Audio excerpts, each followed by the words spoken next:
Bine ați venit, dragilor din Zodia Fecioară, oriunde v-ați afla în această lume. Sunt încântată ca de fiecare dată să fim din nou împreună la o nouă lectură generală pentru prima perioadă a lunii aprilie, mai precis perioada cuprinsă între 1 și 5 aprilie inclusiv. Așa că, dragilor, toți cei care aveți nu doar soarele, ci și luna, Venus sau poate ascendentul în Zodia Fecioară, această lectură este de asemenea și pentru voi. Desigur, vreau să mulțumesc tuturor celor care sunteți aici, mă sprijiniți, mă susțineți prin comentarii, prin gesturi de apreciere și gândurile bune care vin din partea voastră, așa că mii și mii de mulțumiri. Iar cei care sunteți pentru prima dată aici pe canal și la finalul acestei lecturi poate rezonați sau simțiți că v-a adus un pic de ghidare, un pic de claritate în gânduri, în suflete, eu vă invit cu mare drag să vă abonați și desigur să susțineți acest canal printr-un simplu like. Ambele fiind gratuite, unicul lucru necesar este decât dorința fiecăruia dintre voi. Și acum, haideți, dragilor, să vedem care este energia voastră în această primă perioadă de aprilie, care este energia, dragilor mei, din Fecioară în perioada 1-5 aprilie. Să vedem.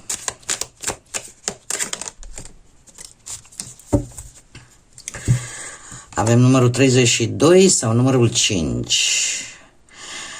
E vorba de o artă. O artă, cum e cartomanția, era o artă a conciomanției, adică a, cum să zic eu, ghicitului în scoică, în scoici. Da, uite, chiar și pune aici ghicitul în scoicile mării, da?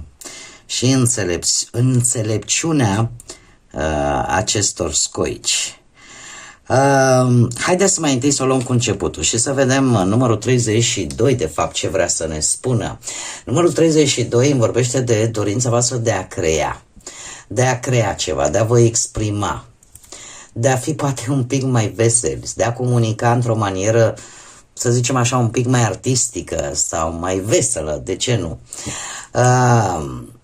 Îl avem pe Jupiter care este marele benefic și care simte nevoia de expansiune.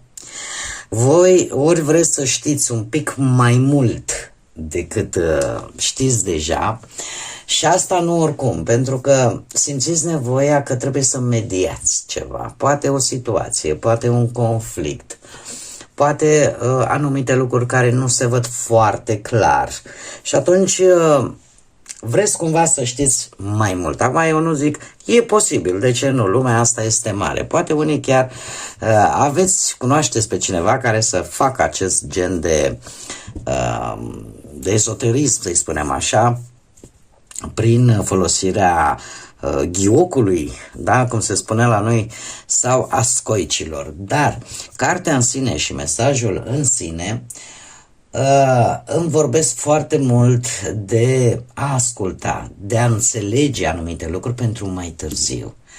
E o înțelepciune dobândită, necesară vouă pentru următoarea perioadă, pentru a rezolva anumite probleme, anumite situații. Și eu aș spune că o veți lua oarecum, tocmai de aici această energie oarecum veselă, o veți lua oarecum așa în spirit de glumă, dar să știți că veți afla lucruri esențiale, importante, care probabil că o să vă ridice și niște semne de întrebare, dar în același timp o să vă lumineze un pic și o să deveniți oarecum un pic mai înțelepți în rezolvarea unei probleme, a unei situații, a unui conflict. Asta rămâne de voi să adaptați. Haideți să vedem acum ce ne spune și tarotul. Ce vine pentru dragii mei din Fecioară în perioada 1-5 aprilie?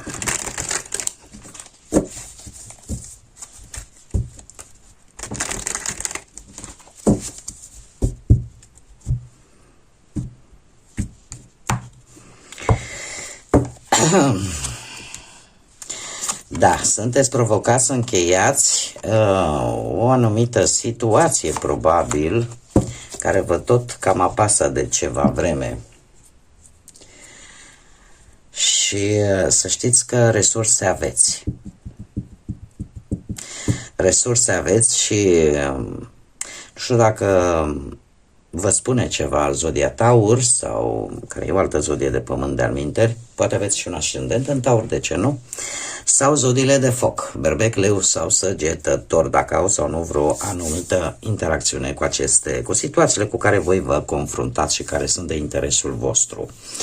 10 de bâte, 10 de bâte, dragii mei, se pare că există niște responsabilități foarte mari pe capul vostru, ca o povară, da? Sau ca un efort care l-ați făcut în ultimul timp, care v-au limitat, dar care sunteți provocați să-l cam terminați. Da? Să cam terminați această etapă, acest capitol din viața voastră. Posibil chiar în muncă, să vă aflați într-o perioadă în care responsabilitățile, sarcinile pe care le-ați avut de dus, în sfârșit să se cam termine. Cum, de asemenea, pot să apară termene limită sau presiune crescută poate la locul de muncă și vine acel moment în care spui, domne, gata, trebuie să închei ceea ce eu am început poate cu ceva timp în urmă, cumva să duci acest efort la un final. Să-ți înveți probabil lecția care o ai de învățat despre cum ar trebui să gestionezi aceste lucruri din punct de vedere profesional, dar cumva să faci și o prioritizare a ce este important, în așa fel încât să cam arunci din aceste poveri, din aceste responsabilități și să prioritizați exact într-un mod cât mai corect cum stau lucrurile, cel puțin pe planul ăsta al muncii. Nu mai încercați să duceți totul singuri și să nu cereți ajutor. Pentru că asta nu face altceva decât să vă crească stresul. Dacă vorbim de bănuți, ați făcut probabil multe eforturi financiare, chiar intense aș spune, ca să încheiați poate un proiect sau să respectați un angajament, nu știu, poate. Acum știm bine că toți avem o problemă la nivel mondial, este, nu? Cu plata la furnizori, cu vreo investiție finală, cu, nu știu, finalizarea poate unui proiect. Cumva trebuie să sunteți oarecum provocați să vă, cum să zic eu, vă gestionați resursele cu mai multă atenție. Dacă vorbim de partea asta sentimentală, e posibil ca pentru unii dintre voi, cei care se află într-un cuplu sau o relație, poate să treacă printr-un moment de presiune sau să simțiți voi că vă cresc responsabilitățile, ca și cum ce ați avut până acum nu era de ajuns și cumva responsabilitățile cresc. Și asta pentru că există un plan pe care voi l-ați făcut cu partenera voastră destul de complex. Doar că gestionarea acestui plan sau acestor poate probleme în familie are nevoie de cooperare. Are nevoie ca sarcinile să fie împărțite. De-aia sunteți provocați să mai aruncați din aceste responsabilități, pentru că când, nu, orice lucru se împarte la doi. Atât fericirea cât și lucrurile mai puțin fericite sau mai grele. Dacă vorbim de cei singuri, sunteți provocați în acest timp să fiți un pic mai atenți la modul în care voi vă gestionați relațiile voastre. E o șansă în care voi trebuie să învățați cum să vă organizați timpul, efortul înainte de a vă implica într-o relație serioasă. De ce? Pentru că e posibil să vă ocupați foarte mult de griji, de tot felul de griji, de presiuni din exterior și să vă simțiți cumva prea obosiți ca să mai vă deschideți și către o nouă relație. Da? Așa că prioritizați ceea ce este important pentru voi. Marele preot, să știți că și el vine cu înțelepciune, cu reguli, cu ghidare, cu învățare. Chiar și pe plan profesional aș spune că ar fi bine să vă formați poate anumite reguli bine stabilite. Chiar și la locul de muncă. să încercați să respectați regulamentele, să încercați să respectați politicile interne sau chiar acele standarde de calitate, acum depinde fiecare unde lucrează. Să învățați, dacă este cazul, de la cei mai buni, de la cei care au experiență, de la cei care sunt mult mai experimentați decât voi și care chiar simțiți că vă pot da sfaturi foarte bune. Bine ar fi în această perioadă să nu vă dați înapoi de la, nu știu, activități practice, de ghidare, da? Mai ales pentru cei care vă știți că sunteți mai puțin experimentați, mai ales când e vorba de un anumit job. Da? Există cineva aici care chiar vă poate îndruma, vă poate preda, vă poate instrui. Pe de altă parte, încercați de asemenea să nu fiți prea rigid și să respingeți ideile noi. Sau să vă duceți la cealaltă extremă în care să ziceți, domne, regula e regulă, nu trecem peste ea, cumva să, cum să zic eu, să puneți regulile mai presus de poate rezultatele obținute sau mai presus chiar de creativitate, pentru că poți fi și creativ. Da? Să-ți vină o idee foarte bună și să nu o pui în aplicare pentru că ea, uite domne, dacă încalcă cu tare regulă, luați legătura cu acele persoane, acei oameni care pot stabili dacă acest lucru se întâmplă sau nu, adică combinațiile, ca să zic așa. De asemenea, și pe partea bănuților, bine ar fi să urmați un plan financiar cât mai sigur și prin metode tradiționale. Este un moment în care, sincer vă spun, nu știu cât de multă încredere puteți avea în bănci. Adică dacă ar fi să faceți economii, salteaua în această perioadă este o idee bună sau la șosetă, da? Cum făceau bătrânii. Ideea este că metoda tradițională în a economisi bani, în a face investiții pe modul clasic, sau chiar și planuri de pensie, de ce nu, cumva sunt mai inspirate și chiar dacă aveți ceva decizii importante legate de bancă, legate de, nu știu, contabilitate, ori învățați, cereți sfatul cuiva în așa fel încât să gestionați resursele, bănuții cât mai responsabil și cât mai bine pentru voi. Am aici de asemenea și un rege de bâte. Un rege de bâte care, v-am mai spus, vă poate reprezenta pe voi sau poate reprezenta o altă energie. Dacă sunteți voi și poate aveți un ascendent în zodii de foc, berbec, leu, săgetător, trebuie să vă spun că există încredere, există leadership, există pasiune, forță, curaj.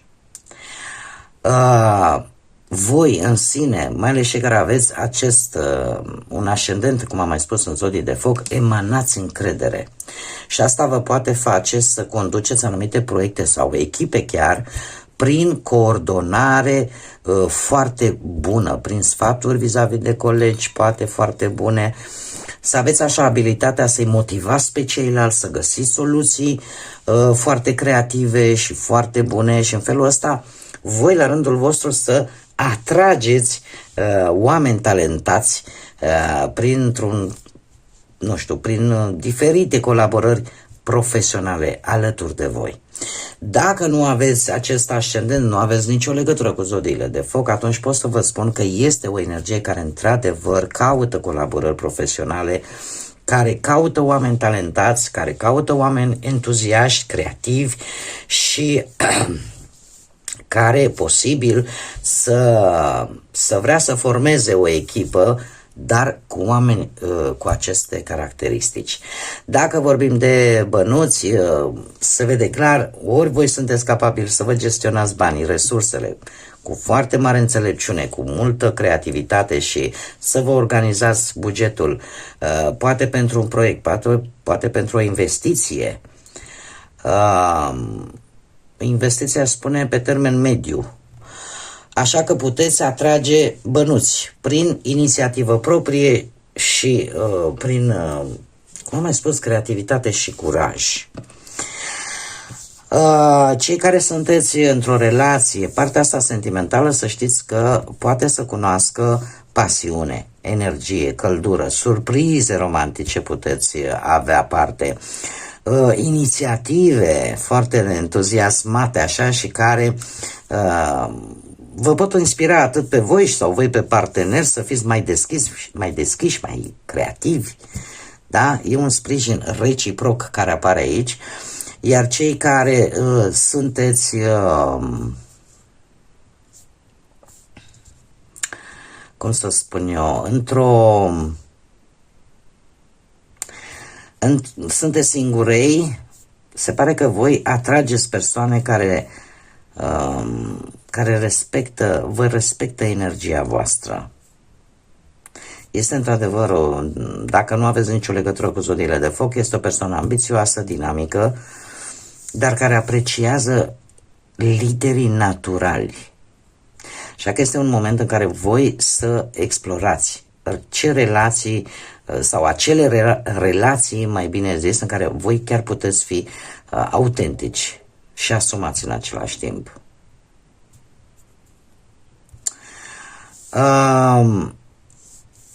De asemenea, aș mai spune că puteți avea decizii foarte curajoase, mai ales în domeniul ăsta profesional, și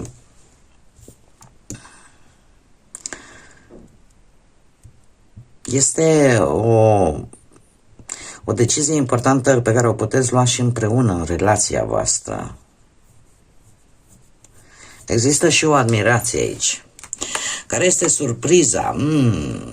Un 8 de spade. Surpriza știți care este? Aceea de a nu vor exista probabil, dați așa un pic că mai mă vorbesc, am vorbit foarte mult zilele astea, cei care mă urmăresc deja știu. Deci 8 de spade, dragilor, nu uitați un lucru. De fapt, această surpriză vine și ca o formă de avertizare. De ce? Pentru că 8-ul de spade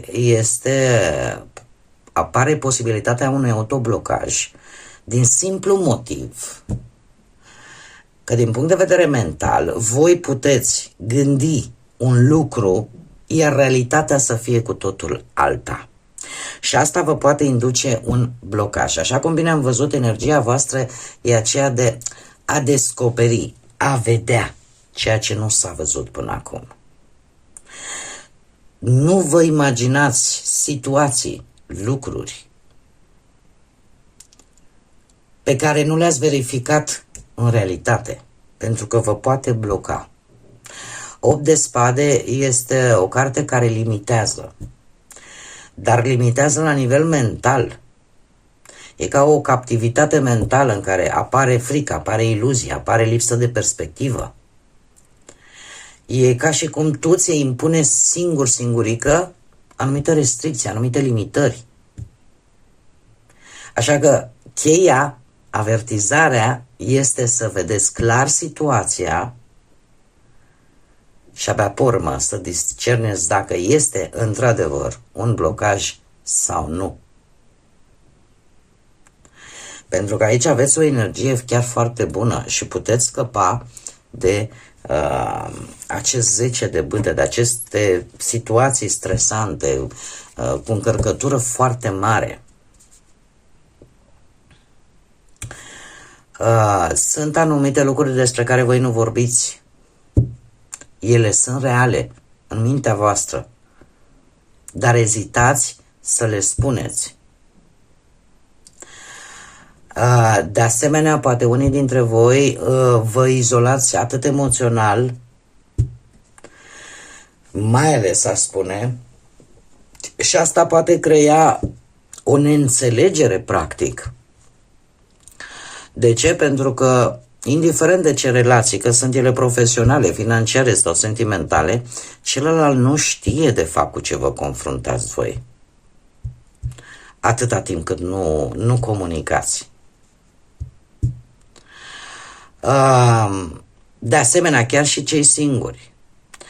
Poate apărea senzația că ezitați oarecum de fapt să vă deschideți. Poate din temerea, și dacă mă implic, și dacă nu o să iasă, și vă limitați mental și apare teama că o să fiți respinși. Acum eu trebuie să vă spun un lucru, indiferent despre ce vorbim. Că vorbim de parte, nu știu, profesională, că vorbim de parte financiară sau chiar sentimentală. Nu ai cum. Aici apare intenția voastră de a ghici cumva, de a afla dinainte.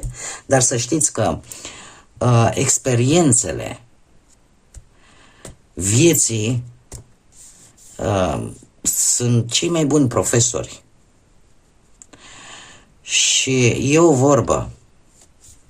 Mai bine să încerci, și aia e posibil să și greșești, decât să nu încerci deloc și de fapt să nu știi dacă poate ai fi câștigat.